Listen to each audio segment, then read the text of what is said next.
Okay, I think we're live. Let's try this out. Everyone thinks because you're a zombie, you don't know good coffee. Well, they're wrong. There's only one brew that gets my seal of approval. Deadly Grounds coffee is my guilty pleasure. The aroma is so intoxicating. It brings all of my neighbors out of the woodwork. Deadly Grounds coffee. Coffee to die for and zombie approved. It's good to get a little deadly. Use the front door! Oh, they're so disgusting.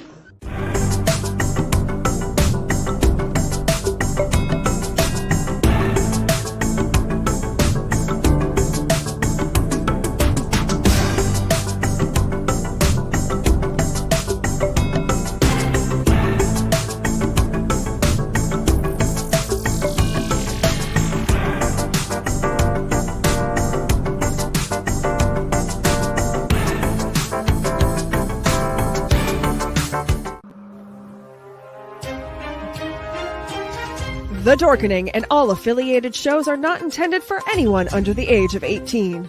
The following may contain discussions or scenes that have adult situations, graphic violence, nudity, strong sexual content, and graphic language. This show is intended for mature audiences only. Viewer discretion is advised.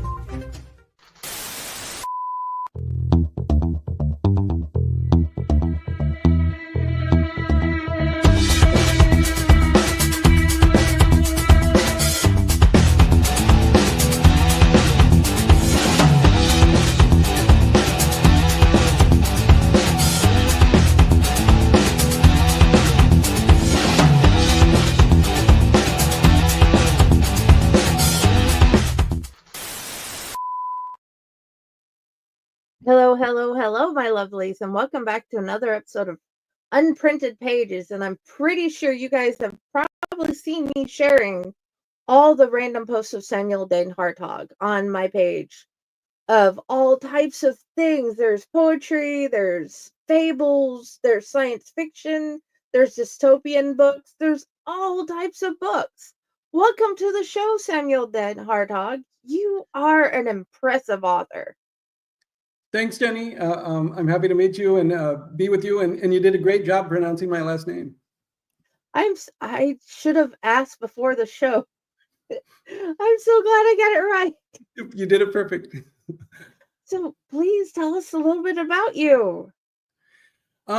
Yes, I'm 52. I've for most of my life, since probably about 14 years of age, professionally, I was a computer programmer.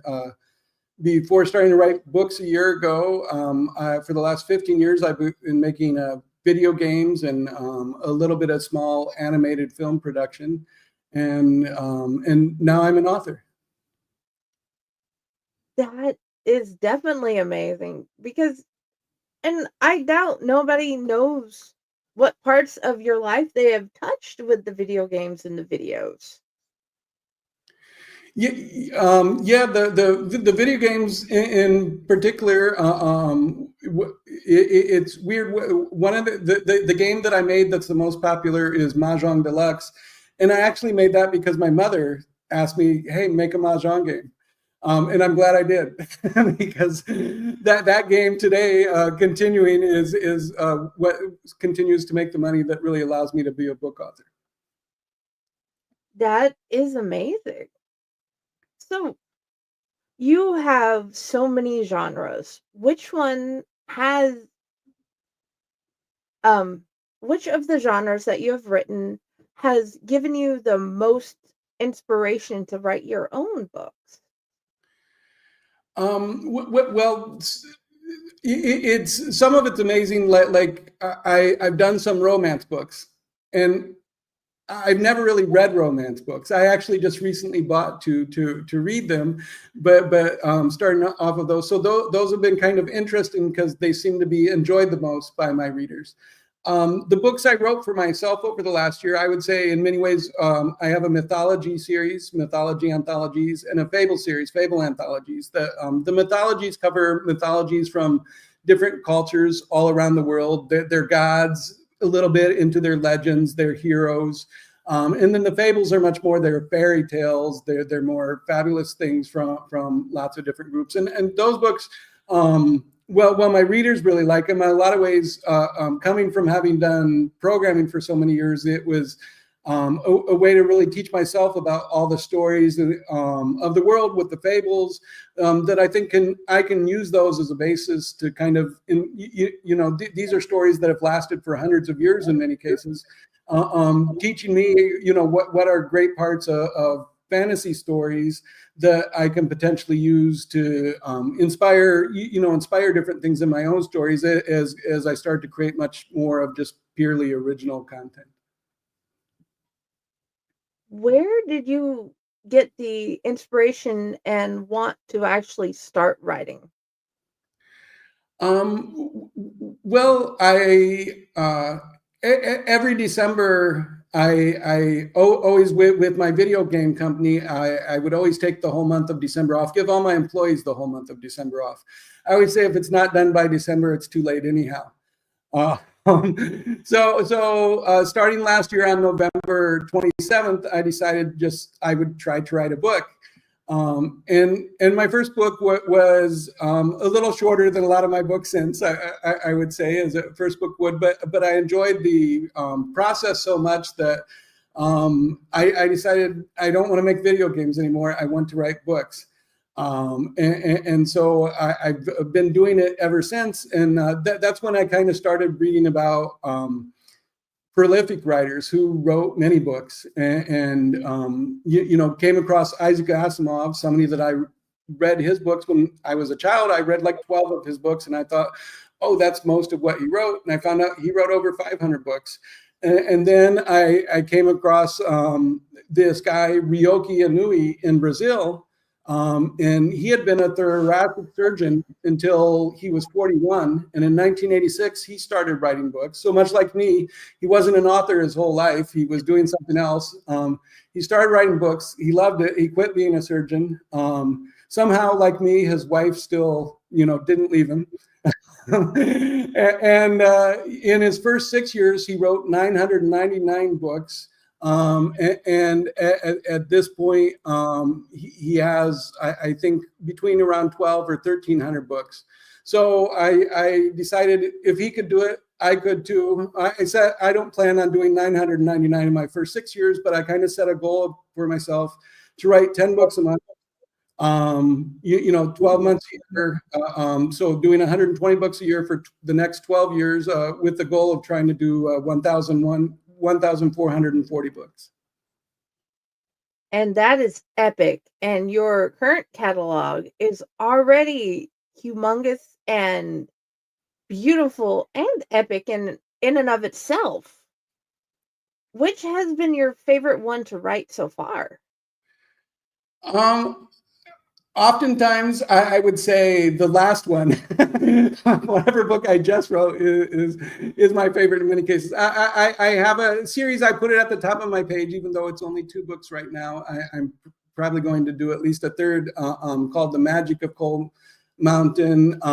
It's my Coal Mountain series. Actually, the first book, Goblins of Coal Mountain, was sort of inspired by George MacDonald's book, The Princess Bride. I believe that's the name of it.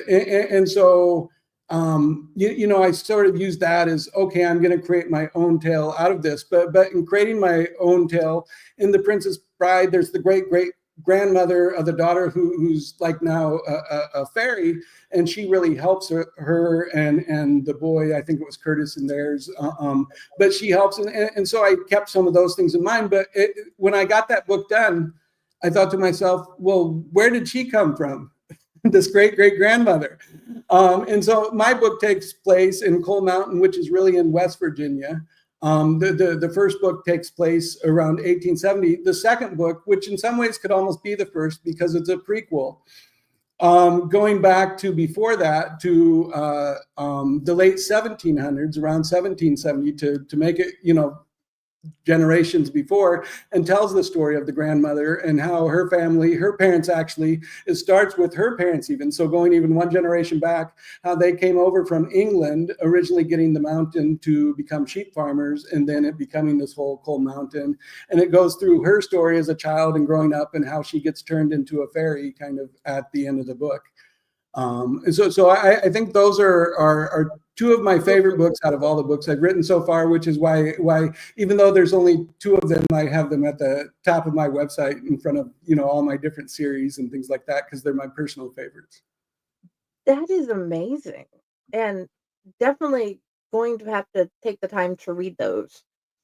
They're very different styles in that the first one was based a lot on George MacDonald's. And so, that was a book that in some ways, not a children's book necessarily, but at least a young teenager or whatever. And then my second book goes into a lot more history. My second book was probably the only book I've done so far where I didn't do an outline. Like normally every book I do. Now, granted, if it's mythologies or fables, I just come up with a list of fables or mythologies, and they're each kind of short. But every other book I do, I like to do an outline. I read a lot of articles on Quora. It's this place where once you start reading some articles about authors, you get emails every day with articles from other authors. But some people say don't do outlines. Some people say do. I like to do an outline. I've learned that you got to be willing to deviate from the outline as you're writing, though. Like you start writing and then you think, no, maybe I want to take this in another direction. But the mythical mountain, that second one, I didn't actually do an outline. And I think it turned out as one of my better books, at least. So far, it's only got a few ratings so far, but it's done very well with the ratings. And but I'm still not quite ready to continue doing more books without an outline. That was definitely one of the questions on the list. Are you a plotter or a pantser? And if you are more comfortable being a plotter, I definitely recommend staying a plotter, because it's whatever makes you comfortable when writing. Right. So for when you get on Quora, there's very opinionated people. You can, the ones that are plotters, and the ones that are, what was the other word you used? Pantser. Pants. By the seat of your pants. Okay, right. So pantster. Yeah, the pantsters say that's the only way, and the plotters seem. I agree with you. Go with what works for you, and for me, I like plotting, but I've definitely learned don't get too tied to your plot. Even the current book I'm working on, I spend about 3 hours creating a plot. I would say that's my average time, but this one I spent about 10 hours on the first day just creating the plot and my good kind of outline. Here's what I want to do, doing research, filling it all out. This book I'm currently working on is my 7th book in my Anaya Hawk series, which is a mystery series where she's a detective with neurolinks and other bioenhancements. It's in the future, and she solves mysteries, but also uses her bioenhancements during them. But I really wanted this to be a good one, so I spent 10 hours planning the book. And then the next day I start writing the book. And by the time I got about to like the 5th chapter, I realized, no, I want to go in way different direction than everything I just spent planning. So it's not, I'm not quite flying by the seat of the pants, but it definitely is as I develop the story, I'm realizing I want to, you get inspired sometimes to deviate. And I think if you feel that, don't be afraid to move away from your plot. I agree. And that is great advice. I have never been able to be good at plotting. I have certain things I want to happen in a story, and then I have to figure it out from there. And it just confuses people because I will write the story out of order. Are you a write completely in order guy, or are you an out of order person? Overall, I'd say I'm a write very much in order guy. I haven't really tried to write things out of order. I mean, on the Coal Mountain, granted, the second book did come before the first, but they're still the books themselves. I would say almost all of my books go in order. Obviously, The Witcher, where it can jump around a little bit and order some things. It can be interesting to go to write out of order. I don't know, even after 1 year, I don't know if I'm quite ready for that yet. But I've definitely read books that go out of order, and No, what I mean is it's good if you can pull it off. What I mean is you write a scene that is like in the middle of the story, and then you write a scene that's at the beginning, and then you write a scene in between, like the middle and the end, or the middle and the beginning, but you write those scenes of the stories themselves. Now, oh, okay, that's true. There's definitely times I don't necessarily write like, but I already sort of have my outline. But there's definitely times I think, no, I really want to finish this down here, and then I go back and fill in some parts up to that. So that does happen sometimes. I don't always necessarily write in order. And there's times you get down here and you think, no, I need to change. You know, it's amazing. Even though I write my books on a pretty tight schedule, I do go back and re-edit and change things sometimes because I realize I need to not usually it's not huge modifications, but you know, I want to clean this up and change it a little bit here so that this thing down here fits in just a little bit better, or things like that. And sometimes, yeah, you've got the ending or some part of the story so much in your mind that you feel like I need to. As I think about my Trolls of Coal Mountain book, I haven't started on it yet, but that's probably because the plot, like I'm always thinking about the plot for that one in my mind eventually for when I start it.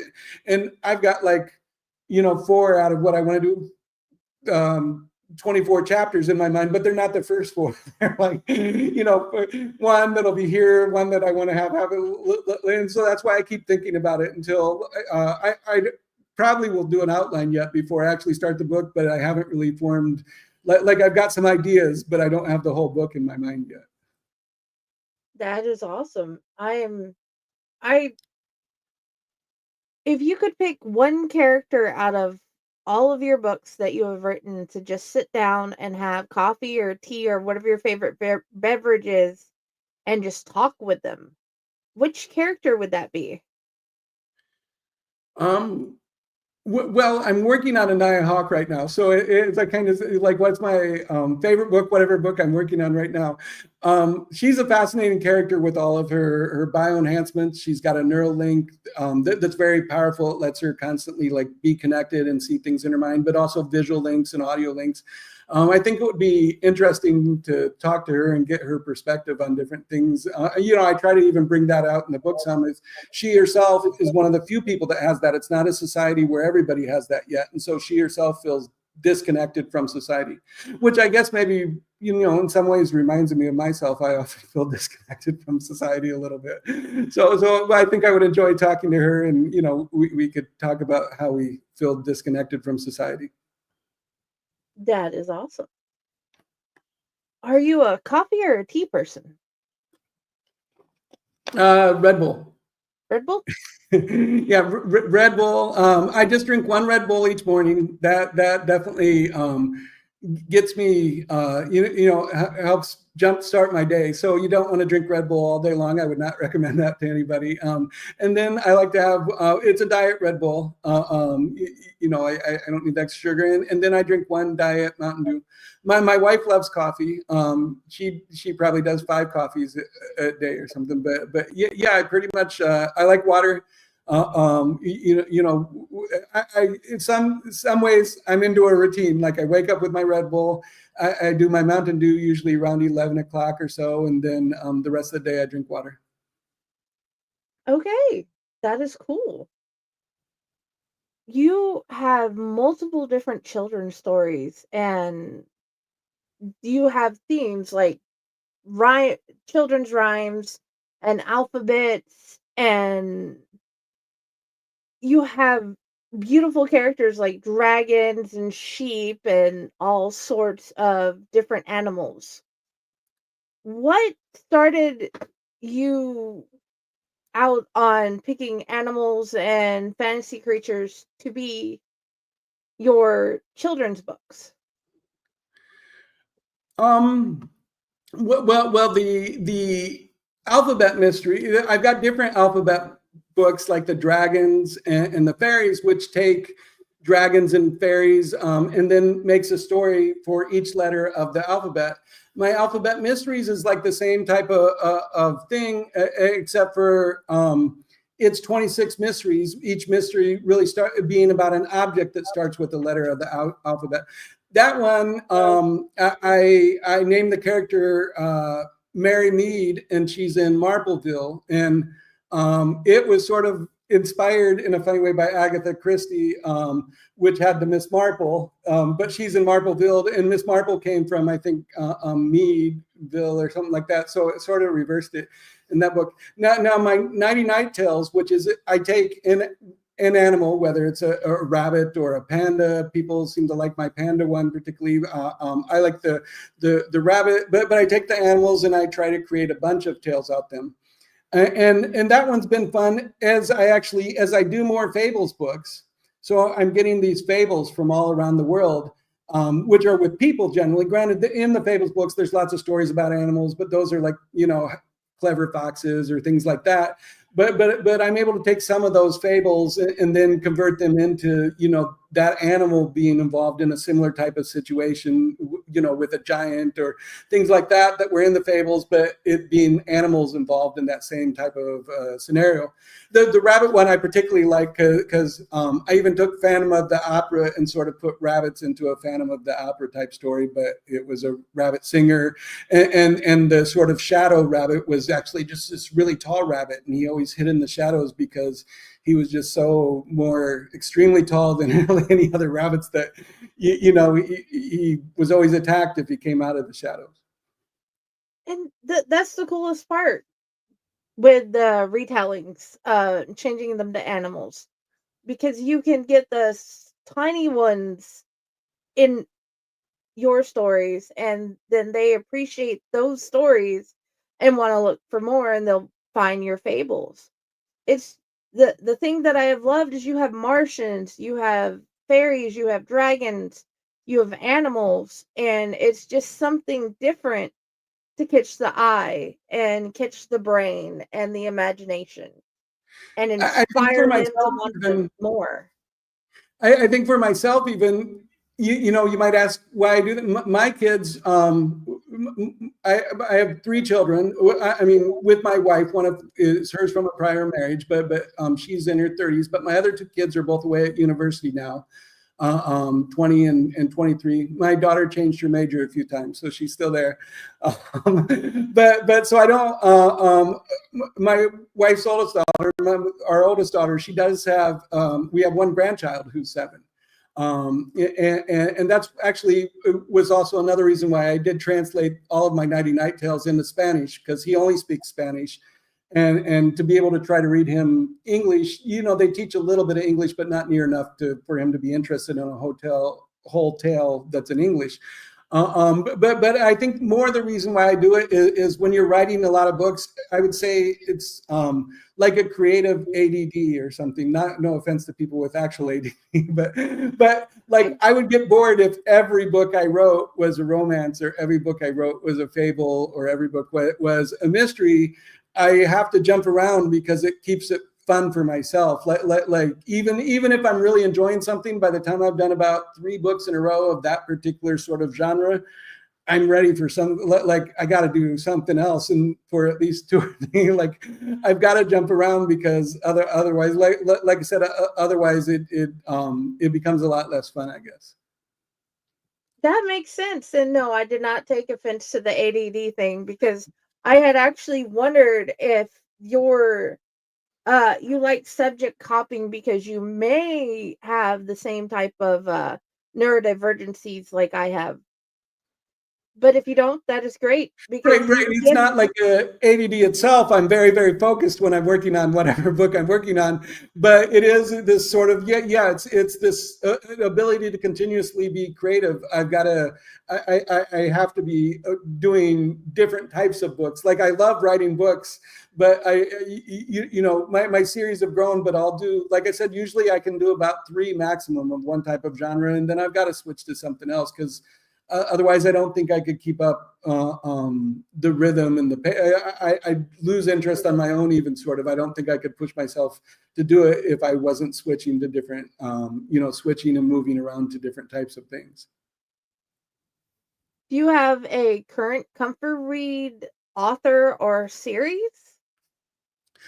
I don't read as much as I like, but one of the things with doing all of the fables that I've been reading about lately is something that's called romantasy books. And so I just ordered Fourth Wing, which is by Rebecca Yarros, and then A Court of Thorns and Roses, which is by Sarah Moss. And that one I even got in Spanish, so my wife can read it at the same time as me. The Spanish version I got in English and Spanish. I prefer reading in English. Yeah, English is my first language, but then we can both talk about it and enjoy the same book together. So I'm excited to read these. I don't have any that I would call romantasy yet myself, but I want to do some, not copying their ideas, but I'm looking forward to reading it more to learn about the genre. And having done all of these fables books, I've got 22 in that series now. Like I feel excited about the idea of figuring out, how do you cross romance and sort of fantasy into one book and doing it in a way that people like. And clearly people like it. They say that Fourth Wing book was the most checked out book in the libraries in 2024 or something like that. So it's a popular genre, and I'm looking forward in this coming year to starting to take a stab at it myself after I've read those two books. I don't think you're going to have that hard of a time with romantasy as an author.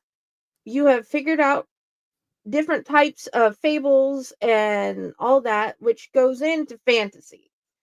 And you can use those different things you've hit on and pick different, like, fairies or any type of creature you like. Right. I feel like Vampires, I feel like I've got the fantasy part down. Romance, they're my most common, like, rated on Amazon books. They get a lot of downloads, and they seem to get, even in Kindle Unlimited, the most reads, even if they're not rated as well. I don't know, like, I've had to learn by looking at the ratings I get, sort of like I've done some romance where I got a little more detailed, not mentioning body parts, but more like a little bit more passionate. And then I've got others like Whispers Under Western Skies, where it ends with a kiss. People seeing my books that just end with a kiss. Or so my new model for romance, whether perfect or not, is sort of a maximum of 1 or 2 kisses. As opposed to, in my mind, being a man, maybe, I don't know, but thinking, romance is a physical thing, but obviously it's much more about, telling the story. I've learned to like romance in that I realize romance is a nice framework for telling any story that I want to tell, going, whether it's fantasy or going back to a particular time frame, which I also like doing. I like going back and going into history or what a medical, the Western, this starting tomorrow. I took Whispers Under Western Skies. It's one of my most rated books. It's got 51 ratings, which for me is very good. A lot of times my books get no ratings or 1 or 2. So, but I did 2 more, and they come out tomorrow. All 3 of them are going to be free. I put it there, so they're standalone, but I put them into a series that I called Untamed Hearts of the West. So that I'm hoping to start creating more Western romances over time. And definitely, and still remember, being a fade to black romantasy author is perfectly fine. Where they start out, as I read about romantasy, as I read about romantasy, that's why I got the books, because I've not read it. Like as I understood from what I've read, the articles I've read, these other books go a little bit more deeper into physical relationships than maybe I have. And they're very popular. So I'm not. I'm still.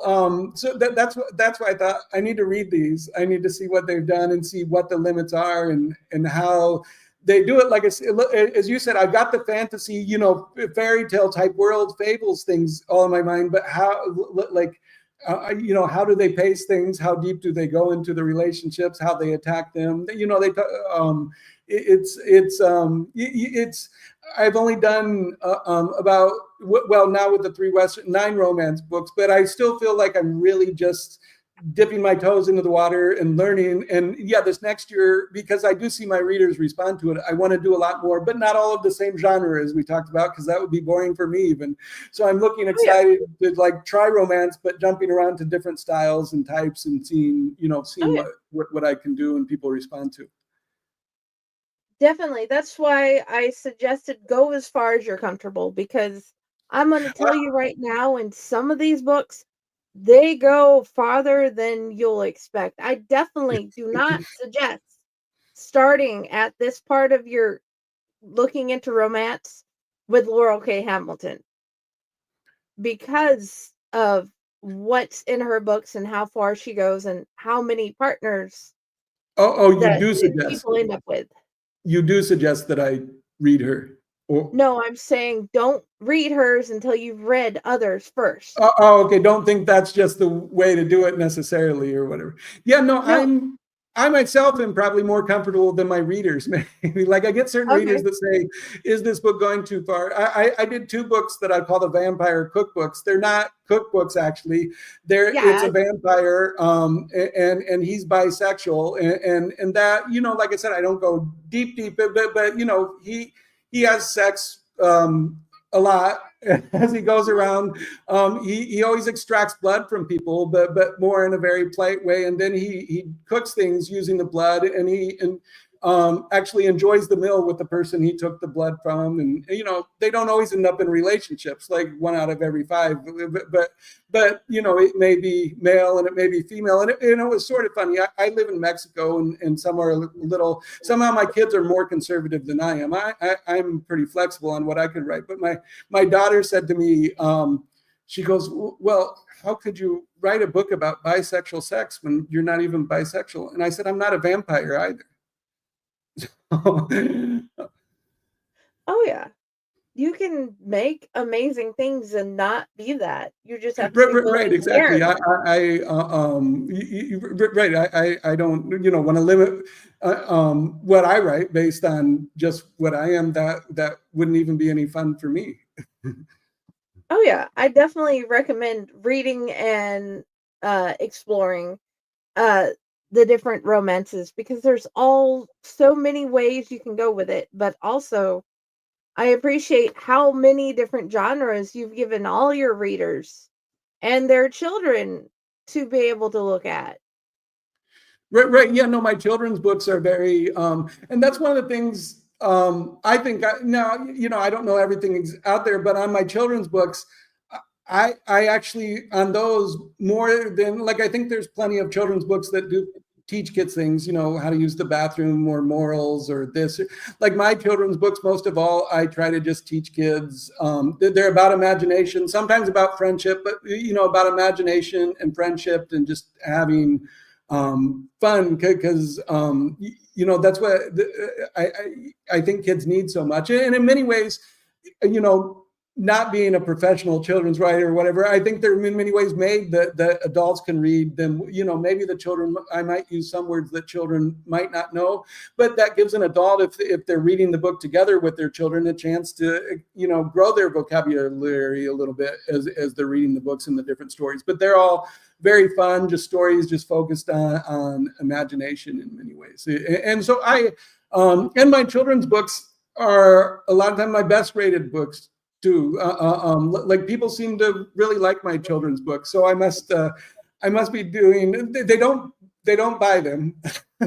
I almost never have sold, very, very little revenue, but when they're free, they're downloaded more than anything else, and they get great comments and a lot of good feedback from people that say they enjoy them with their children. They've enjoyed reading them, so I still enjoy doing them, even though they don't really make that much for me, just because they're fun for me to create too.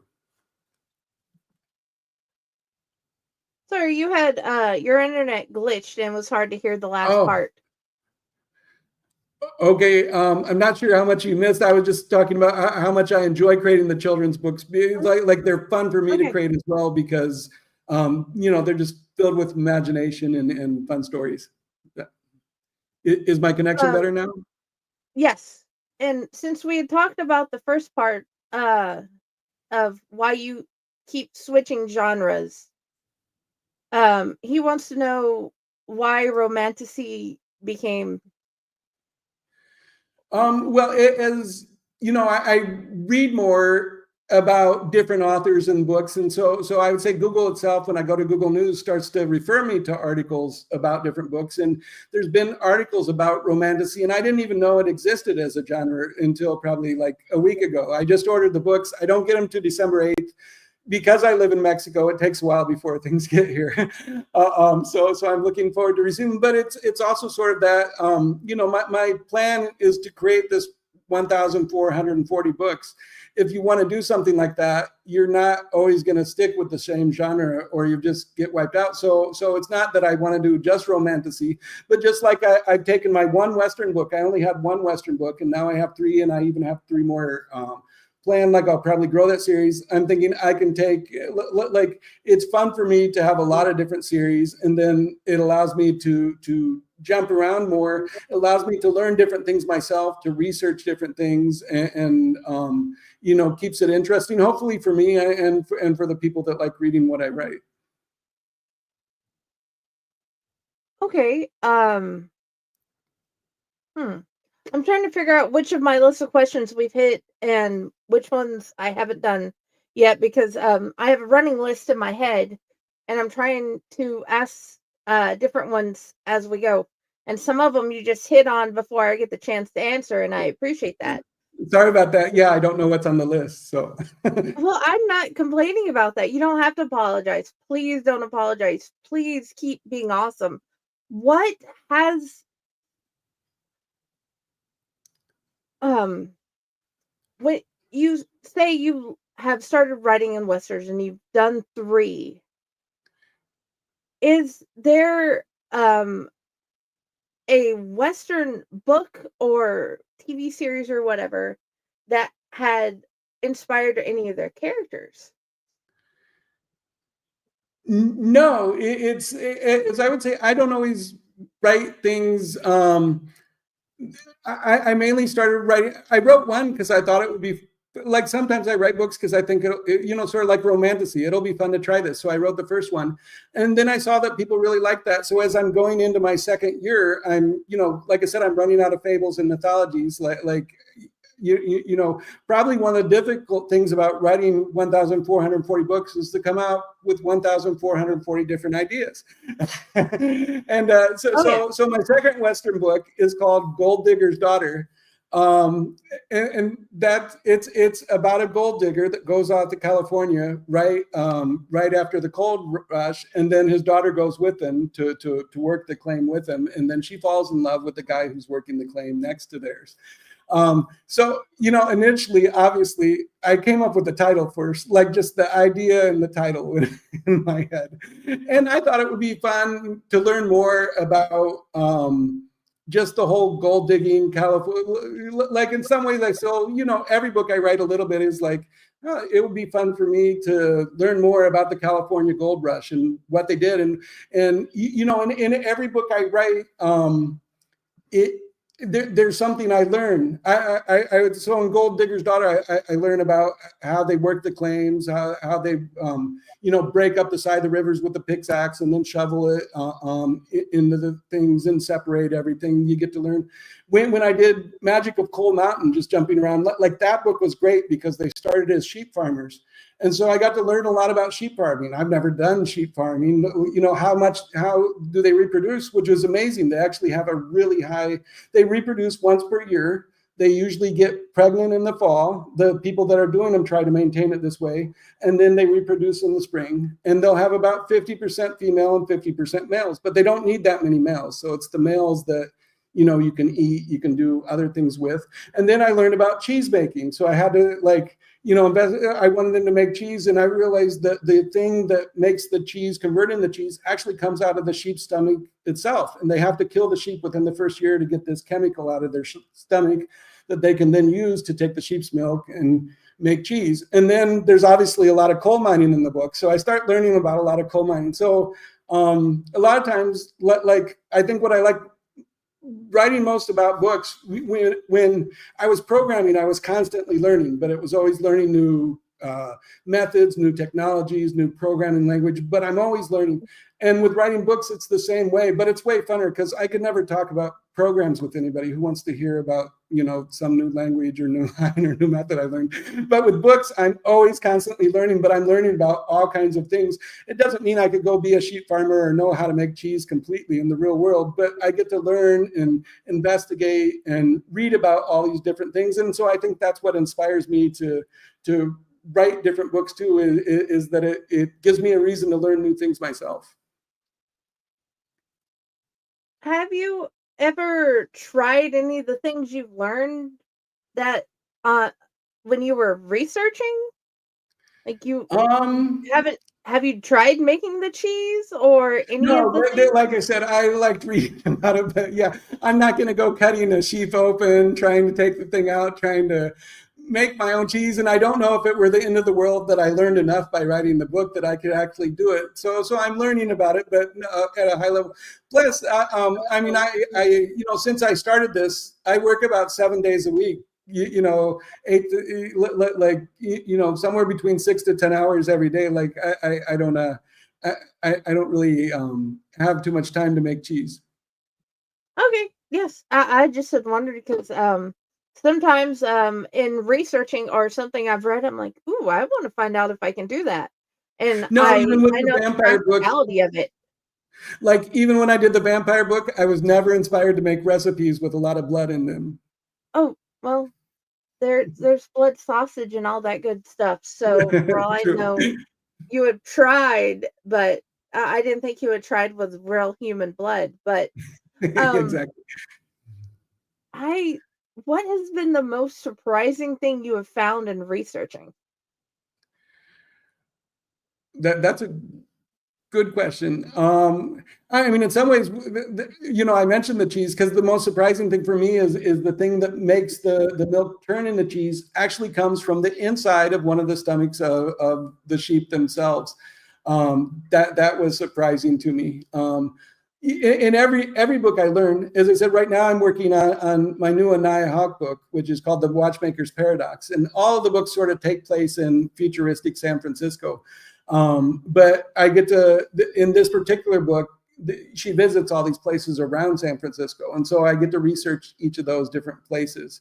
I think the reason I did the vampire cookbook, and what probably makes it not a great book in some ways, is in each chapter, the vampire visits. He's got his own private jet. He flies, and then he's got like places that are set up that vampires can stay at, like high luxury. He's very wealthy, but in each chapter, he visits a different country. So it gave me a chance to research foods, like 2 or 3 different dishes from each country around the world. Why I say that makes it in some ways not a great book is then it gets repetitive. Like, okay, he flies to the next country. He meets 3 different people. He talks to the people as well. I get to make their stories, and then he makes the dishes, and I get to research the ingredients. And so I don't know if it inspired me to make any dishes. It does inspire me to want to visit those countries. Like it might be a good book in that way for somebody that kind of is also even thinking about going to, by the time you've read the first 2 books,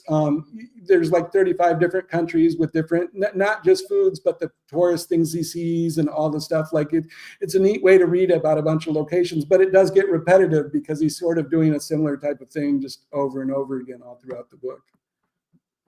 So definitely add billionaire romance and billionaire vampire romance to the hashtags for the story.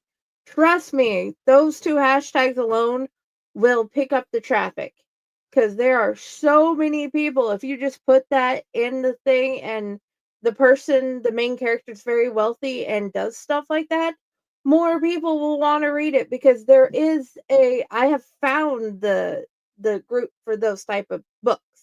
So add Wow. those hashtags. Right. So maybe like I could think about that, but start a different series because his character, but yeah, do billionaire vampire. Like take that Yeah. concept, but start something else.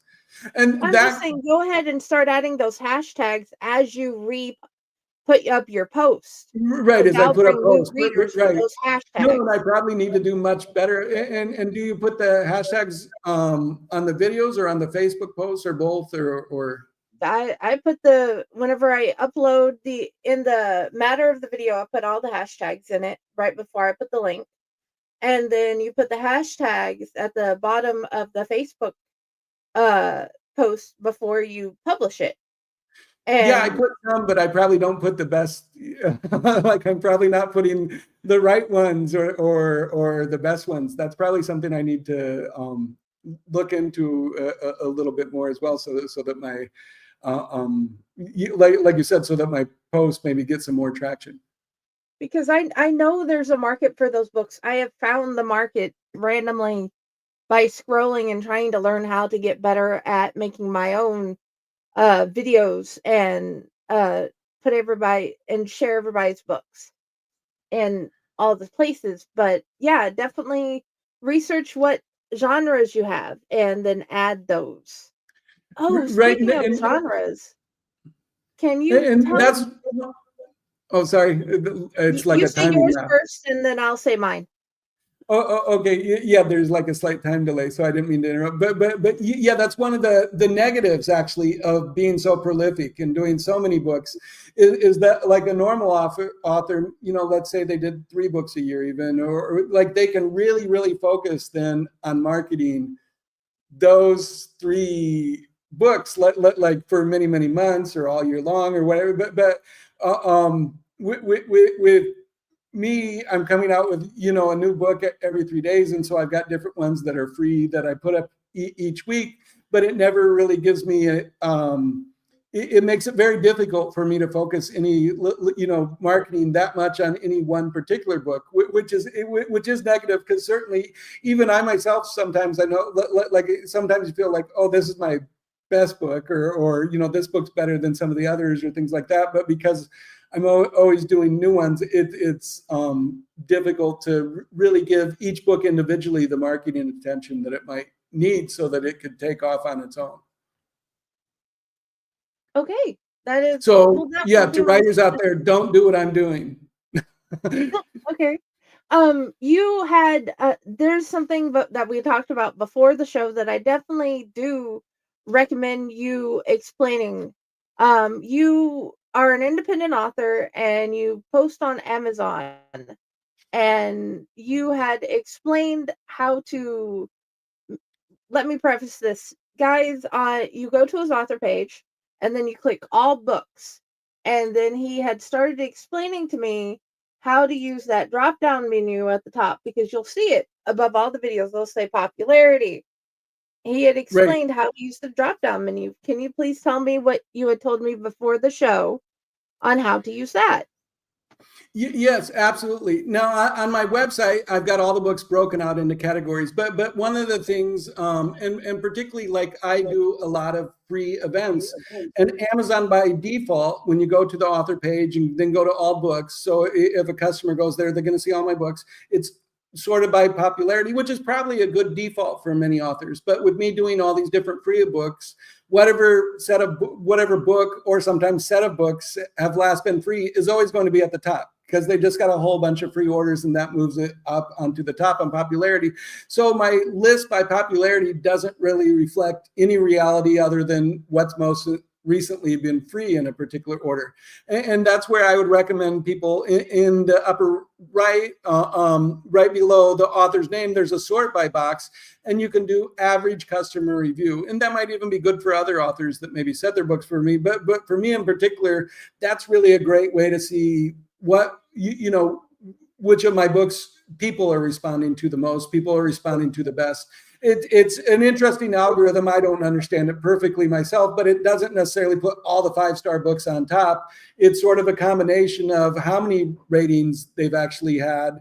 And then, so there might be some 4.5 stars, and then there might even be 5 stars below or 4, but it comes up to me myself. It's a good way for me to see, what books my customers are responding to the most. And it's also a great way to see my books. It really, if I just did 11 fable books for free, then all 11 fable books will be on the very top of the list, because they're the most popular recently, because they're the ones that just got a whole bunch of downloads.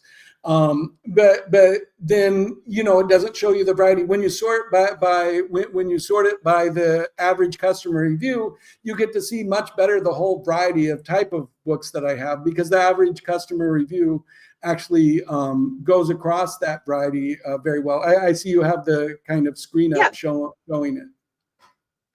And on this one, you see the low to high. But as you can see, I have the drop down menu open, and you can see the different ones. Like the low to high will show you whatever free books he has or the cheapest books at that moment. Or you could do popularity, which ones have been bought most recently. And you'll see the publication date if you're looking for the newest book, the reviews, and the bestsellers, the ones he sells most. Correct. And that's where I like the average customer review. Now, as a writer that writes a lot of books, one thing I have noticed on Amazon that most authors might not even run up against as a limit is you can see more on that list. You can go down, but it stops at, no matter which way you sort it, it'll only show the first 112.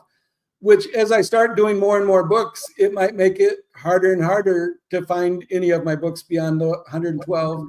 And I suppose that's why some authors might start even wanting to divide their book, you know, that are prolific. They might want to start dividing their books up by pen name. Like the Ryoki Inui, he used actually a whole bunch of different pen names. But I myself, I want all my books under my name, regardless of how Amazon works, at least at the present time. And so if you search for my name just in doing a search, then there's no limits on the list. You can go page and pages and pages deep and see everything. So it's something, I wish it wasn't that way, but there's nothing I can do about it. Thank you. I appreciate you telling me that and teaching us that. As you have written stories, is there anyone that you have found that you and your wife together have liked more than the others? Well, that's where my wife so far, she really likes my Nighty Night Tales, actually. I read some of those to her, and that's when she said, can you translate those into Spanish for me? Because she wants to read them herself, and she wants to be able to read them to our grandson. She read some of my first books that I translated into Spanish, and sometimes I read her parts of my other books. I always tell her about what I'm doing, but she doesn't really read books in English as much. So it's more, she generally knows, you know, she knows each one that I'm working on as I'm working on it, because I get excited. So every day at breakfast, we always do breakfast together, and you know, I'll be talking about whatever I'm learning or writing and things like that. And she's very supportive, and she likes to talk about, you know, what she's learning, which is most of what she learns, it seems like, comes off of TikTok videos. So we get along very well, but we're a little different from each other. I don't even, like I don't really do TikTok myself. So. That's why I suggest adding them to TikTok and have her help you find the different have her help you admin the page.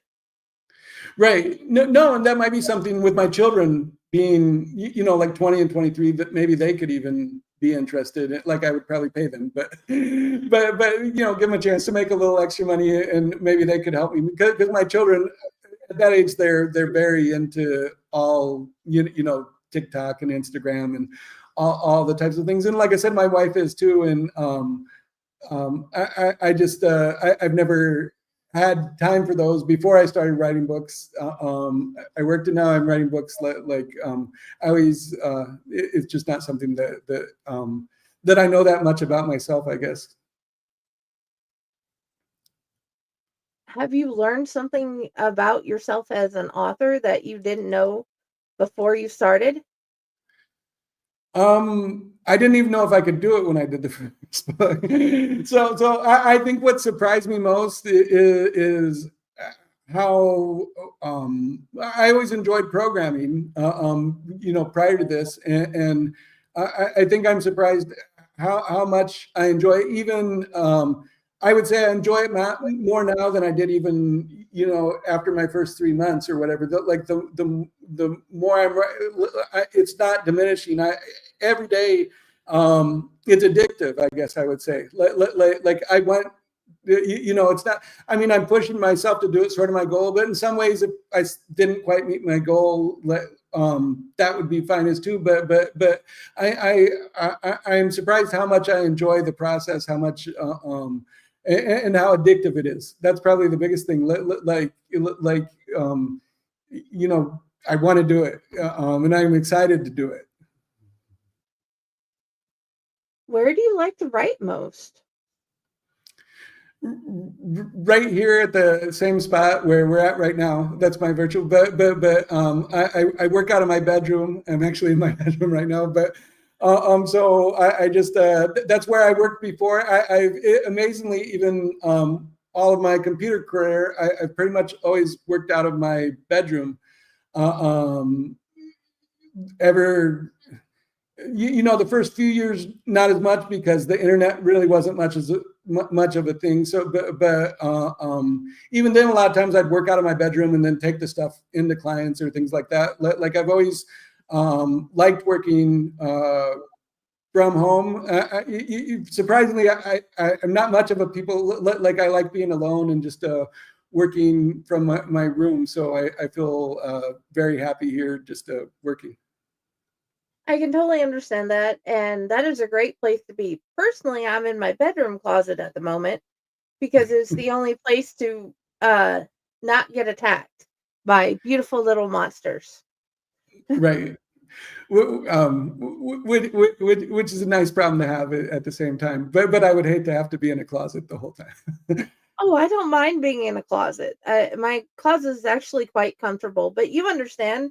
You said you have as many children as I do, so you have had the same type of beautiful problem.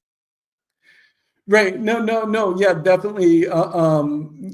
Most of the time I'm working, so if my kids come in, it's not a big interruption or whatever. It just, breaks your train of thought or something like that. But I don't. This is my first live interview. I don't know if I mentioned that, so I'm very excited and happy to be doing it. But yeah, I actually. I give my mom a call every Sunday, and now that my kids are at university, I talk to them on Sunday as well. But otherwise, I don't. Otherwise, most of the time, I'm. My wife likes to give me time to work, and then we spend plenty of time together as well. But otherwise, yeah, I just like sitting in my room working and focus on that. That is awesome, and I am very honored to be your first interview. I am so grateful. Before we go forward, I'm going to play the commercial break. Okay. I don't know if I mentioned that earlier. I did mention our sponsors, I think. Oh, that's fine.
Greetings and shabibans. We are the Retro Reductibus Cephala Podcast, a long-form bi-weekly show that celebrates all the things that made growing up awesome. Yeah, that sounds good, but I don't know what all those words mean. I think what Parasite seems trying to say is that on Retro Reductibus, we explore a range of retro goodness, from toys, video games, and movies, to cartoons, and even snacks and school lunches. Oh. And we do it all with a positive spin, a slew of killer guests, and some very adult language. And you know what else is cool? No. This crazy show is part of the Door King Podcast Network with new episodes every Technical Tuesday. What's that? And if waiting 2 weeks for a new episode gives you a sad, know that we drop bonus episodes all the time, like the off-format Crow's Nest and an interview series we call The Brig.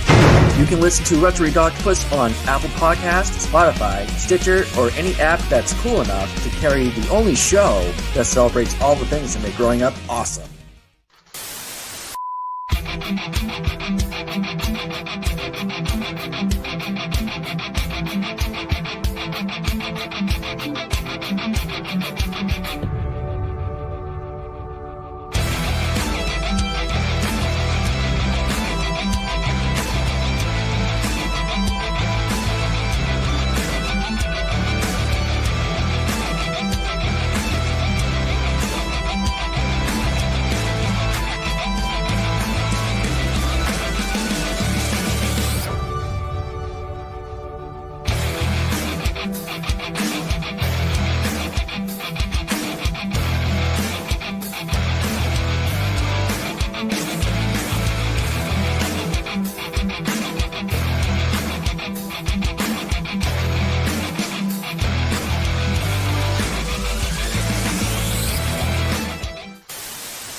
Sorry, I forgot about mentioning that before the show, and I looked up, and it's usually about the time we play the commercials. Oh, no problem. Actually, at the start, the commercials before we started, that Deadly Grounds was great commercial. And this Fake Corpse Publishing, you just have the production quality on both of those is really incredible. They were great commercials. I enjoyed watching them myself. So I will tell Raz that because he makes the best commercials ever. And we didn't make the Deadly Grounds commercial itself, but the other ones after that one we did. Well, he did. Yeah, the Fake Corpse Publishing one was I like the having made video games and stuff it looks very nicely done. Oh, thank you.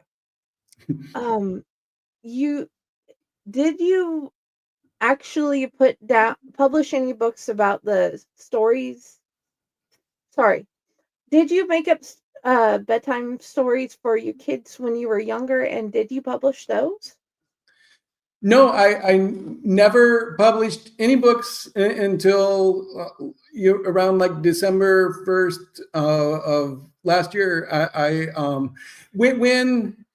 When I was younger and in school, and I only went to school through like 7th grade, but I did like to write. Like I loved it when the teachers gave us writing assignments, and I liked writing books. And I remember even this was probably 6th grade. I wrote one of my they had choose your own adventure type books at the time, were very popular. I loved all of those too. So we had a writing assignment, and I did one of those, like a whole book, way more than was required.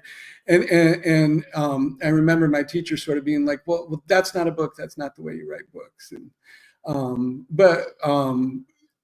I only left school because I just started getting so much work doing programming work that I left. I didn't leave but it sort of it disanimated me a little bit about writing, I guess. And then I just became a programmer and was so involved with programming for so many years that I still read. I've always, as a youth, I loved reading. I think I mentioned this when we talked earlier before the show, but I grew up in Fort Wayne, Indiana, and I live in Puerto Vallarta now, but I grew up there, and we had the Allen County Public Library, which is one of it's in the top 20. I think it's number 16 right now of biggest libraries in all of the U.S. So it's like I don't know, like if it was 2 blocks by 2 blocks, or maybe even 4 by 4, but then it's got 2 stories above ground and 3 sub basements. I mean, it's a lot of books, and so I was able to read very prolifically. I read as prolifically now as I read then as I write now, and I was able to. I continued reading a lot as I was programming, but I never really went back to writing books or anything like that over the years. Okay. It would be so much fun to see your choose your own adventure books if you wrote one now. I just well, actually, yeah. So have started a series. It's called Forge Your Own Path series. Obviously, Choose Your Own Adventure is trademarked or whatever. Like that's their actual name for it. I refer to it that way because that's the way everybody originally knew it or was introduced to it back in the time. But I've got my Forge Your Own Path series. Those are the books I do that are only ebooks. Now I could change them, like Choose Your Own Adventures, where it says go to this page for it, but that would be a lot of extra work. And by making an ebook, it's kind of neat because you can just click, if you're reading it, and you can use the Kindle app on iPads or Google devices. You don't have to have a Kindle device, but when you're making your choices, it's all a link that you can click on, and then it takes you to the next part of the story. And those have been, I only have 7 so far. I definitely have a lot more ideas for that series. I'm going to be doing one more in December even. I haven't quite decided which one. I like doing new books in the series too, because then when I set them free, it brings attention back to the rest of the series. I guess that's not a pro tip or whatever, but one of the things I read most on Quora is do books that are in series, because then when you do more books in that series, it can bring attention to the old ones, which is true. When I do standalone books, I do the free event, but then unless I do another free event, how do I ever bring attention to it again, particularly doing so many books? But if I do books in a series, if I do a new book in that series, even though they're all sort of standalone, but they're all linked together by the concept of Forge Your Own Path in this case, or fables anthologies. So on the fables books, my first 5 I did, they've been very well received. My 6th one, my 6th one is actually rated a little bit less. It's called Mystery at the Haunted Manor, and it's got a lot more sort of puzzles in it, like things that you got to solve in one part, and a little bit more complex, where the first 5 were much more like Choose Your Own Adventure, where the choices you make, it can be a little bit more random in some way in the first 5, whereas the 6th one, and then the secret agent mission, I actually did. There's even like computer code in there. There's decrypting things with just simple like text matching, but you get a message and here's what it was encrypted, it tells you, and then you get another message and you got to look at how those letters line up to like decrypt it, and then you got to choose the right choice based on decrypting it correctly. Those books, at least as far as their ratings go, they haven't done super bad, but like the rest of the books in the series are around 4.5 stars, and those books are between 3 to 3. But like people don't seem to quite like the ones when I make the puzzles really, really complicated. They seem to prefer more where they can make the right choice or the wrong choice, but it's more like a luck type of thing as opposed to actually having to think a lot. So as I go to my 8th one, I'm going to go back more to the style that I did with the first 5 than what I've done with the last 2. Dude, the amount of thinking and creativity it takes to make something like that. And you've done 7 of them. That is amazing. And definitely, I would love, because I know I was thinking beforehand whenever I got the Manor book that is the one I want to read next as soon as I finish the ones I'm arcing for the publishing company thing. And yeah, okay, you just find new and improved ways to blow my mind and impress me in your work. Here, let me look at the date.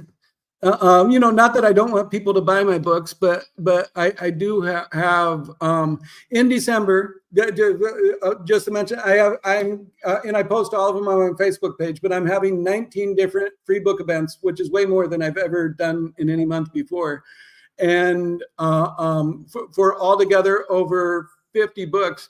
So which, as I look at my calendar, I'm trying to figure out it's on the 26th, on December 26th. So the day after Christmas, the first 6 books in my Forge Your Own Path series are going to be free. The 7th one, setting things free on Amazon, just to explain how it works a little for people who aren't authors and might not know. You have to be part of the KDP Select program to be able to set them free. And then you can do a free event on a book every 90 days. but that means within that 90-day window, you can't do another free event on that book. And so that's why only the first 6 are free. Plus, I kind of hope maybe some people, that are completionists, maybe they'll buy the 7th one. But also I can't set the 7th one to free because it's recent enough that within that window, I can't set it to free again yet, so that they will all be free together at the same time. But December 26th, the first 6 Forge Your Own Path books are free. And like I said, I get great comments on them on the Facebook post. People seem to really be enjoying, particularly the first 5. I like the 6th and 7th one myself, but the 7th one, definitely, if you're not a computer programmer, you're not going to like it. Or if you like those, I was thinking as you were talking about it, there are games where you have to go through and you have to solve puzzles like that. So right, that's what's fun. Actually, yeah. Talking about games, some of my first programs before I started programming professionally, I did do video games. There was the people, I can't remember it, but for the Commodore 64, there was I think it was CompuServe, and then Quantum Link. There was a Quantum Link service. So I did Commodore 64 games, and I used to really like creating text adventures. So you asked, and text adventures were great because you could do a whole little parser for the text words, and then, but it was sort of like, so now what's neat about doing a Forge Your Own Path type book, though, is when you're writing a program, you can have variables. Variables are things that you can assign values to, so I can keep track of things. But when you're doing a book like this, it's just chapters that you can send people to. You don't know what they've chosen before, so it's you can't make it quite as dynamic as you could as if it was a program. In some ways, it's more complicated because of the way that it's limited. Your choices can't really take into reflection the other choices that they've made prior necessarily, other than being on that part of the path. Sometimes I'll have the same chapter twice, but with just slight variations because it's really on different paths based on choices that they've made prior, but to lead them back to the same type of thing. And that's also why I did not do those books. Those are the only books I don't have paperback versions or hardback versions, because they get long. And I noticed all the Choose Your Own Path books were pretty short and cheap. And as they get longer, that makes them more expensive. As an ebook, it doesn't matter what the length of it is, or that you've repeated some chapters, because you want to account for these variations, because the ebook's cheap to download. There's no price in getting it, really. So I don't need to worry about the fact that, like, having some reader disappointed that the same chapter is like very similar sometimes, maybe, but with 3 variations. There's no table of contents in my Forge Your Own Path books. You always start at the start, and then your story, branches out from there based on your choices to all these different chapters that you can go to. But they're fun to write. They're talking about jumping around like you're writing a story that just, with every decision point, it's starting to grow and branching in more and more different directions. Sometimes you can try to bring it back together and then branch out again, things like that. Just mentally for me, it's like I like writing those books.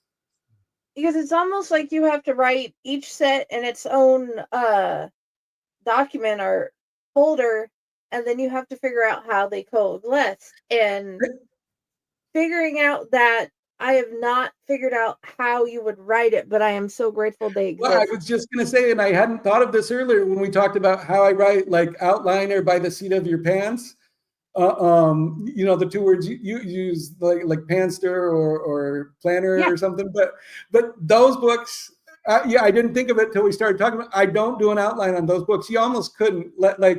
I start at a point, make some choices, and then, like, your first chapter might have 3 choices, and then I'll write those next 3 chapters, and they have but I don't know where they're going to end up at completely when I start them, or how they're going to flow sometimes. Like, I start with kind of a concept, a theme I want to write about, but I don't create those books. It would be hard to create an outline because of, they're jumping all over and can connect and flow in different ways. So those books I actually do much more by the seat of my pants than with an outline.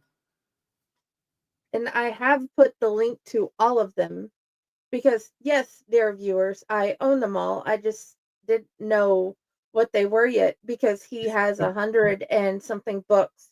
And I've only been collecting since he randomly popped up on my page. I say years because I know I had found him the year before. I just didn't know it was in December.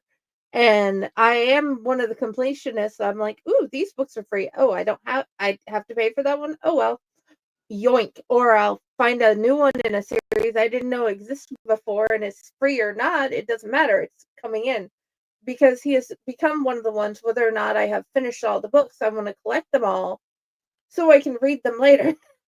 So, guys, check him out. And as an author, like take my new Untamed Hearts of the West series. When I do the first event tomorrow, it's all 3 books that are free. So I might not really sell too many. You know, some people might look at some of my other books. I might sell a few. I might not sell too many books right now, but because they're all free in that series. But then that's the thing. When I do the next 3 books, I'll set those free. It won't be at the same time even because these ones will have already been free now. I can't set them free again until their new 90-day windows or whatever. So when I do the next 3 books, those will probably those 3, I might set them all free together, which is also the nice thing about a series, just for authors out there, is you can then promote the one series link instead of having an individual post for each book, where then you might have to pay to boost each individual post. You get much more out of your money if you're sending them to a series. But with the second set of books free, maybe there'll be some people that didn't get the first set of books. They didn't notice the post. They were busy. Who knows? For new people to me, yeah, maybe some of them will then see those first 3 and say, "Hey, I want to buy one of them," or if I'm lucky, all 3 of them. And yeah, definitely. I just gotten to the point where I don't know what I have and don't have of yours. Lately, I've been leaning more to the kid ones. Dante's been like, more, I want stories. So we do physical books that he already has, or we'll find a digital one. And then I found the dragon one again, and I'm like, let's start this one, and then we'll do a couple of letters. And because my goal, he is a math whiz. He can divide 62 by 2 in front of you with Legos, and it'll be correct. Wow. But I do have one. My math fiction book for kids. And I think I might be setting it free sometime in December, but it's called Magic and Number Kingdom. And actually that one came to be is I looked at the category on Amazon under, and if you sort by average customer review, it's actually my second book. It's got 7 ratings, and all of them, I'm clicking on it. Well, it's got 7 ratings with a 4.8 star average. But it's in a category that you can see children's math fiction. It's a category on the Kindle ebook side. When I went to the top 100 free, at least, yeah, if you go to the top 100 free right now, I'll send you the link in case you want to share it with readers, or just look at it yourself. But if you go to the top 100 free math fiction books for children, there's only 6 that are free. So it's not an incredibly popular category, but coming from computer programming, so sometimes I look at Amazon, how do I get inspired? I'm trying to think of what book am I going to do next? I go to the Amazon categories and I look at categories. And so I saw this category called, math fiction. And I was like, I'd like to try to, how do you write a book about math that's fiction? Now, like I said, I sort of did that in my last Forge Your Own Path book. It's got math riddles and everything like that in it even too. But that's more of there's no big riddles in it, but it's a book about math. That's a story about a boy, and he goes through a kingdom, and basically, but it's for really young kids. He visits the 1 village and then the 2 village, but in each village he has to solve different math problems with those numbers, but just as part of the stories, it's something to read to kids. They don't really have to solve the problems themselves, but he may enjoy something like that. It's been rated well. Now that I've found that there are physical copies, I've put it in the cart. It's going to become a Christmas present because you're like, math book. And I'm like, yes, we need that. Great, another sale. You are going to help make Christmas happy because last year I loved getting them indie author books because it's like Patricia Harris's Pip book. He knows the first one by heart that he can repeat it back to me. Wow. And And how that's old how is much he? we've read it. And how old is he now? He is 5. Wow, that's really good for 5 years old. So That's great. we've got him other ones, and because I love now that I know about that. I know what indie author book, kids book he's getting this year. Thank you. You have helped Christmas. I appreciate that. Yeah, and I'm just trying to, like I said, I've got so many events. It's hard for on December 13th, all 4 of my Alphabet Explorers books are going to be free. Those are the Alphabet Dragons, which you already have. You talked about Alphabet Fairies, and then Alphabet Mysteries and Alphabet Adventures. So, like I said, with 50 different books free just in December, like people could get enough books to probably, the people that might not be able to read quite as much. Okay. Or something. You can get enough books to keep you busy for the whole next year. Okay, I'm going to send you the hashtag fill your Kindle thing. Make sure you put this in that post, any of the posts, Okay. hashtag. And you're gonna send it to me in the private chat, or? yeah, Okay. No, I will copy it off right now. I'll put it. Yeah, I haven't seen that it yet. will alert people. That is a widely used hashtag, and it will catch their eye and let them know on whenever you post your free books. Add that to your hashtags, and people look for that.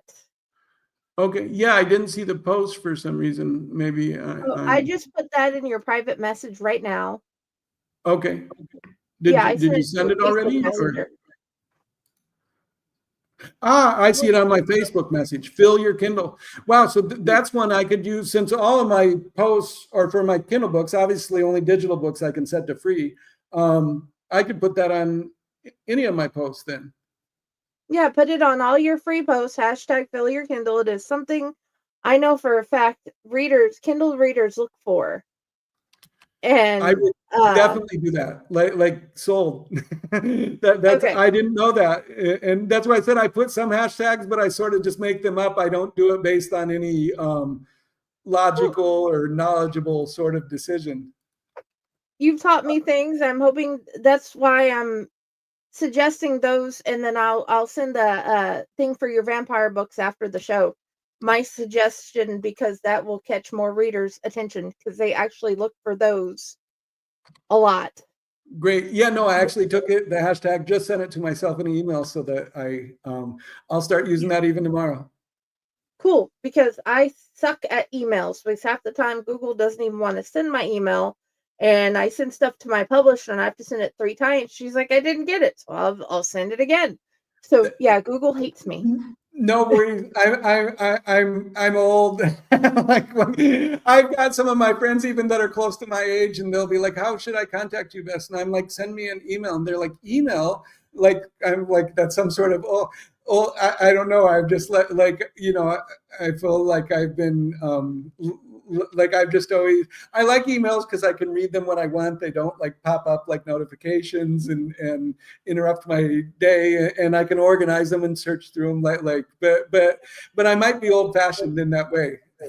But as being that you're an older person, I know you know who Isaac Asimov is, but you Yes. probably know who John DeChancy, Robert A. Heinlein, and Harry Harrison are. Yes, Heinlein was actually one of my favorite authors, who is Stranger in a Strange Land, and sort of his writing things. The word grok, which I guess Elon Musk is using now, but and sort of just opening up, sexually, and then the way people do great. I love Robert Heinlein, and then. There was another one.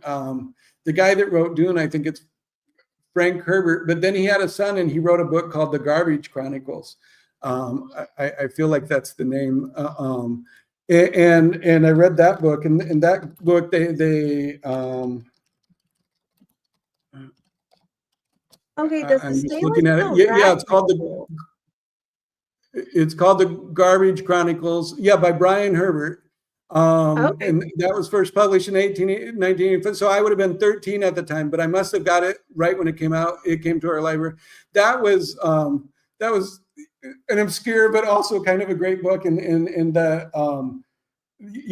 had a character who was like transvestite, which was rare to be in books at that time, and she could like unzip her shirt just by like thinking or something like that, which was very interesting.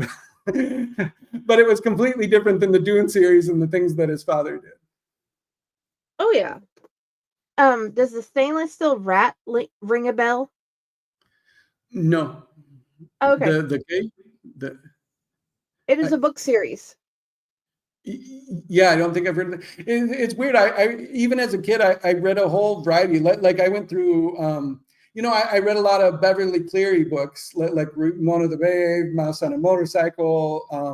I read Encyclopedia Brown. I don't know if anybody, probably some people, and they might still be, I'm sure Beverly Cleary is still popular to this day.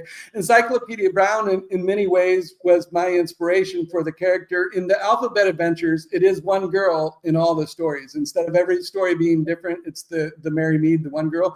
But in my mind, really, my inspiration for the character sort of came from Encyclopedia Brown, who was, this smartest kid in town that would always solve these cute little mysteries in the town or whatever. And so that's what I have her doing in my book. But obviously everybody reads Tolkien and C.S. Lewis, and like I said, I read The Borrowers, but I hadn't heard of that series. But I wasn't necessarily. I would say most of it science fiction, though, and also Robin Hobb with Assassin. That's more recent, but. And then as an adult now, I do like Tom Clancy books too. I like Dan Brown with, is he the Da Vinci Code author? Yes. So on my Anaya Hawk books, going back to them, on my sixth Anaya Hawk book, I tried to do it sort of in what I thought would be a little bit in the style of Harlan Coben, who obviously is a great writer, way above and beyond. His books have been turned into TV series, but I really tried to kind of feel like, oh, I'm doing it in his style. But my Anaya Hawk book I'm writing right now, which will actually be free next Sunday, so I got to finish it over the next 2 or 3 days, so I've got it on my schedule already as one that I want to have free next Sunday. On Sundays, I like to do my new books at least. But my latest one, it's a mystery. Most of them, they're murder mysteries. So she's solving a murder, but I feel like this one's a lot more like Dan Brown or Da Vinci Code in solving the mystery. Like it's called The Watchmaker's Paradox, but she ends up going all over San Francisco and having to find all these little different puzzles. Some that are going back from over 150 years before the time she's currently in solving it. So I feel like it's more like a Da Vinci Code. So even though they're all Anaya Hawk books, sometimes I take a completely different approach from how, I'm still, those are my only mystery books, that series yet. And I think, my mother loved mystery books, like Agatha Christie was her favorite. I've never actually read that many mystery books myself. And so other than Encyclopedia Brown. and so I I read a Harlan Coben, and I did read all the Dan Brown books. I liked his recent science fiction, Michael Crichton. I actually read the popular ones, not always having that much time to read over the last few years. But I am trying to write each. Yeah, so they're all Anaya Hawk with their bio enhancements in this future, but they're not all written in the exact same style because I'm still kind of trying to figure out how to write the perfect mystery. That will take time because your perfect mystery will not be the same as Marple's. It will not be the same as Columbo or as Murder, She Wrote. It will be right. how and I have seen Murder, She Wrote. And one that I'm watching with my wife, which is a much older series, but for some reason we just but we're now getting near the end of it. But we watch Pretty Little Liars. which is a mystery in a way with the A character and who is in somehow they keep you addicted, even though every episode they find one clue and they never solve almost anything. So Nighthawk, this new one I feel is most like, I feel like it's the best one out of all of them so far. But like I said, a lot of times I feel like that about whatever book I've written recently. But the first 6 books I did in my first 3 months. So the last Nighthawk book I did was on February 18th is when it came out. So it's been 9 months since I've even visited the series, since I've tried another mystery. I'm going back to it now as a much more experienced writer than I was then. So I feel like I'm doing a much, like, even though all the books do sort of tell a progression of her personal life going forward. So in some ways you could say it'd be good to read them in order, but I would recommend people, even yourself, if you want to read one of mine, I think this might be one of my better books. I wouldn't recommend to read the first 6 first, read the 7th one. And then if you like it, you could be like, well, I want to know more about all of her backstory and go back to the other ones. Because if you start with the first one, you might think these aren't written that well, and you give up before you get to the 7th one where I finally maybe got it right.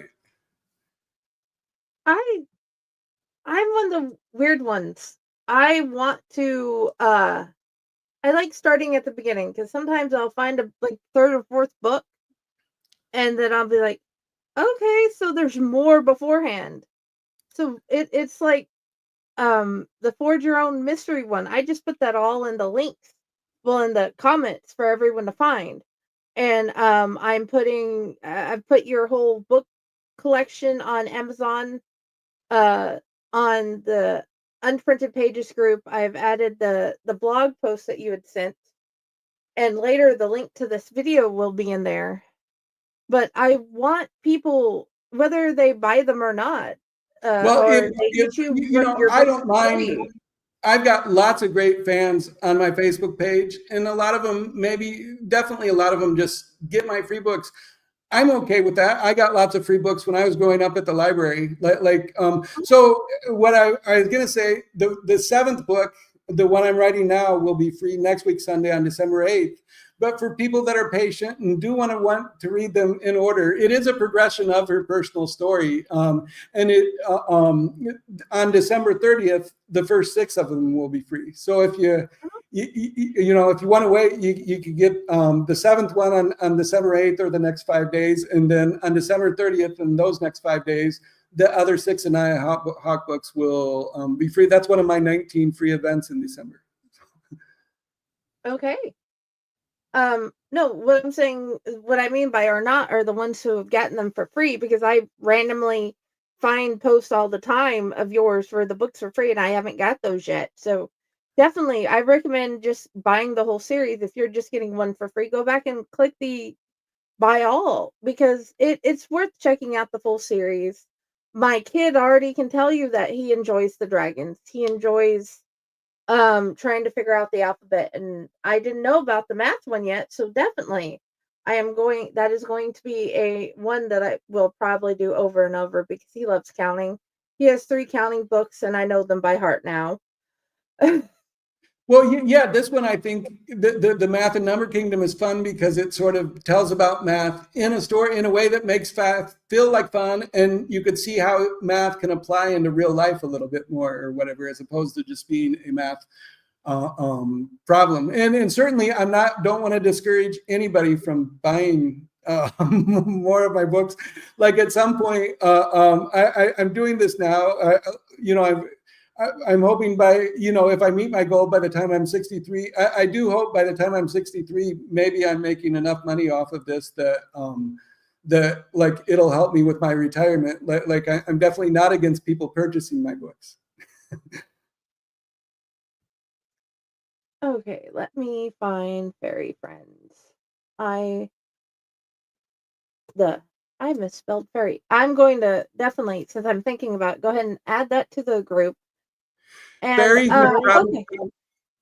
I was going to say fairies is probably the word that I misspell the most, because so many books I've read have the British spelling, which is the FAE RIE, and then I try to go with the American spelling when I write, but I find myself correcting. I think I read so much at some point where it is FAERIE that I try to do the American spelling, which is FAIRE, like not EY, but the other one's FAERY. Mine's FAIRY. But yeah, it's one of those weirds where even myself, I go to type it and I start typing it the other way sometimes, and I got to catch myself and say, no, I'm doing it this way. Well, we spell FAERY, and I'd put it in FAIRY because that's what I grew up doing. But after joining the Fairy Friend, well, the Fae Corps, I gave us a little kids group, and I every so often I've put others in there, and I'm just trying to keep up with all the ones because there are like 9 authors that I'm trying to keep up with as a PA, and also do my own writing. And so you're busy too. I I have yours on my Kindle, that way I can share them with my family. Because all 8 of us are using the same Kindle service, and the kids and the adults, and it's just a good way to share everybody around here. And that's why I wanted to share you I on personally here. like I saw the Fae Court Productions is FAE. I actually like the FAE more. Like I said, I tend towards it, but then I catch myself. Most of my customers are in the U.S. really, and so I try to spell it the way that's most common, I think, in the U.S. But I myself just tend towards the FAE version myself a lot of times. I don't know why that is. Well, that's fine. We want that spelling. We love that spelling. Okay, we're reaching the hour and a half mark. Well, we went past it. Wow. So, my question is, where do you want people to find you? Probably one of the easiest ways to find me is you can just go to samueldenhartog.com. And that's where all of my books are really grouped nicely into the different categories, into the different series. It makes it, each book has its own page with a little video trailer that you can see and read about what the book's about. Now, in saying that, if you go to facebook.com, Samuel Denhartog, author, if you can spell my last name, that's always going to be the tricky part for a lot of people. But at Facebook, Samuel Denhartog, author, that's where I announce all of. I do a post on every single free event that I do, and then I also the only I don't do tons of different pages, but I also have my page on Goodreads, which is just well, the best way to get to there probably is to go to my website, and then there's links to both my Facebook and the Goodreads and all that. On the Goodreads, I do a blog, very low amount of followers on Goodreads. I like Goodreads in that people could ask me questions unrelated to any specific book I just posted about, and I can answer, and then people can even see the history of those questions. So far, I have very little action or interaction or traction on there. I do a blog post about each new book I do on Goodreads, and every now and then about my journey or writing or my thoughts even on writing romance. I do other things. So those 3 places: Facebook, all of my free book events are there. My website, just to see the books and see them organized in an easy way, and then Goodreads to see my blog posts, or if you wanted to interact with me in other ways that would be publicly available to everybody. Okay. And the last question would be, what book do you want them to get most next of yours? I would say 2 books. I love My Magic of Coal Mountain. That book's currently out and available. And next week, Sunday, my new Anaya Hawk book, The Watchmaker's Paradox. I'm not finished with it yet. It's actually probably going to take me 6 days instead of 3 that I spend on most book. But I'm so excited about how like I said, I started with an outline and then it's evolved, and I'm having a lot of fun writing it, and I think it's going to end up very, very good.